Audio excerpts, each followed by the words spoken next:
Hi, my name is Sreenivas, and the title of this lesson is Translating Shapes. Now, in this question we are asked, are parallelogram WXYZ and parallelogram EFGH congruent? So we're asked if these two parallelograms are congruent. Now, the word congruent means two shapes are exactly the same type of shape, equal side lengths on their corresponding sides, and equal angle measurements on their corresponding angles. So to check if these two parallelograms are congruent, we need to determine whether one can be mapped directly onto the other, meaning their side lengths and angle measurements are exactly the same.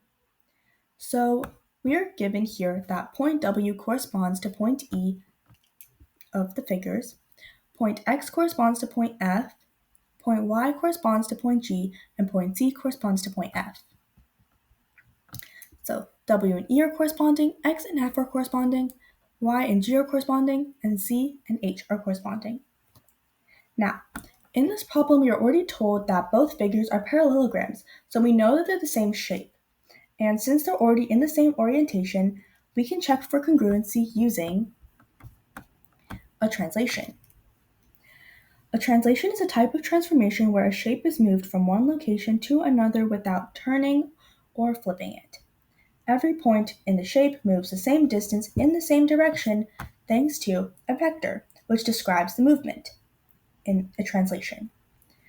It tells us how far and in which direction the shape or point moves on the coordinate plane.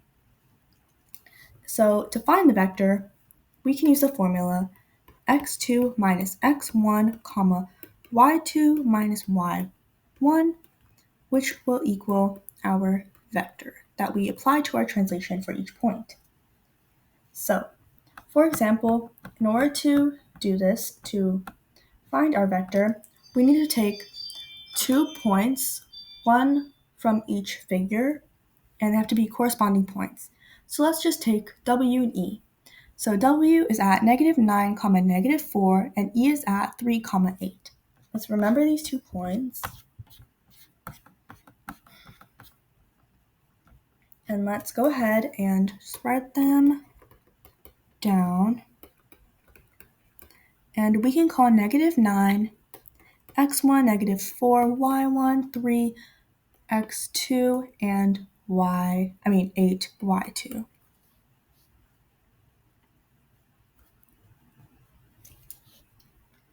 So let's go ahead and we can just substitute these values in the formula. So x2 is 3 minus x1, which is -9, comma, 8 minus -4.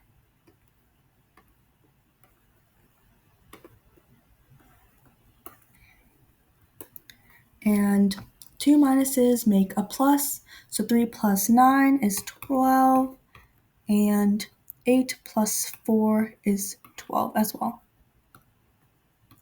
Sorry, hold up.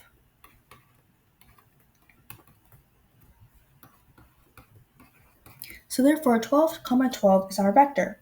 But in order to apply this correctly and interpret it, we need to understand this fundamental concept. So a positive x value means you're going to move to the right. You're moving the point to the right, but if it was a negative x value, you'd move the point to the left.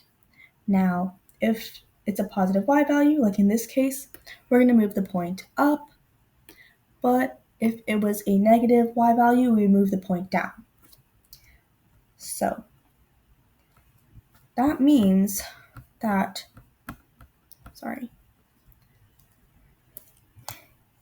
that means we are moving every point of parallelogram WXYZ, moving every point 12 units to the right and 12 units up. So now let's go ahead and apply this vector to every point using this formula. So we have the original point, and we're just going to add it by the vector in order to get the new translated point.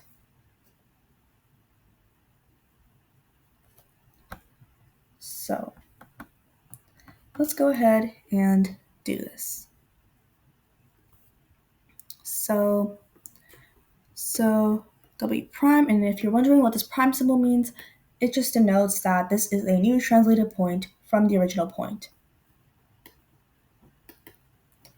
So we have our original point, which is -9, -4, and we're just gonna go ahead and add it by the vector.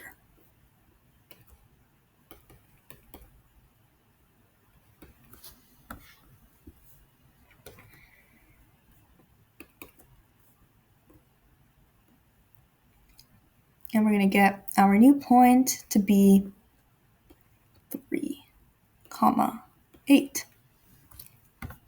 So now I'm just going to go through this a little bit faster because it's pretty self-explanatory according to the equation. According to the formula already given. So -2, -4.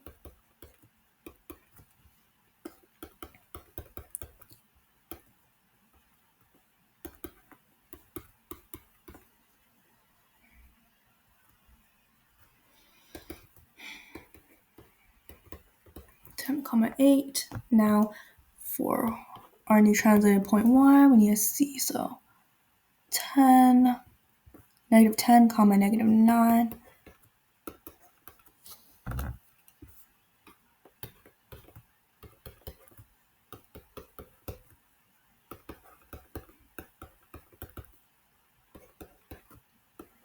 (2,3). And c, the new translated point c, -3, -9.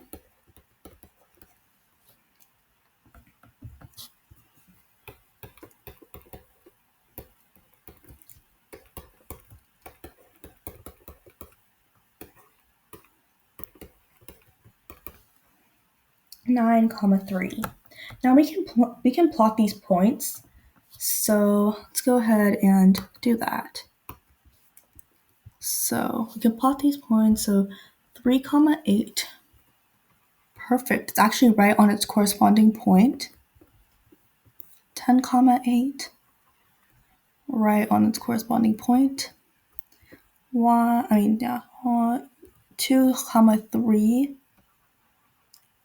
Right on its original's corresponding point.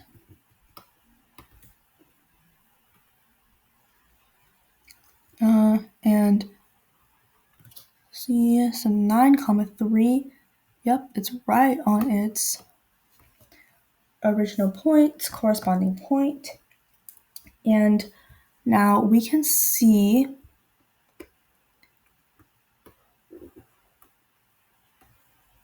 I'm trying to draw straight lines, but we can see that they are directly on parallelogram EFGH's points, all on their corresponding points.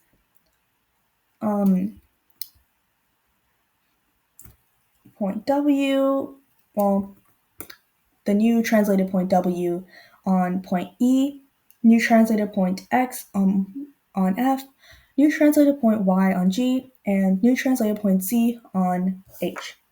So therefore, parallelogram WXYZ, its new translated parallelogram figure, maps directly onto parallelogram EFGH, using just this translation, proving these two parallelograms match exactly.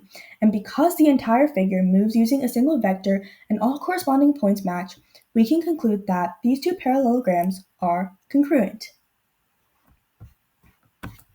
Now, that just leaves us with this final note to remember, and this was proven using the translation that a translation moves a shape without changing its size. The size of parallelogram WXYZ did not change. The shape did not change. Neither did the orientation change. That's an important fact to remember about translations. And so I hope this video helped you understand how translations work better in geometry, and thank you for watching. Bye!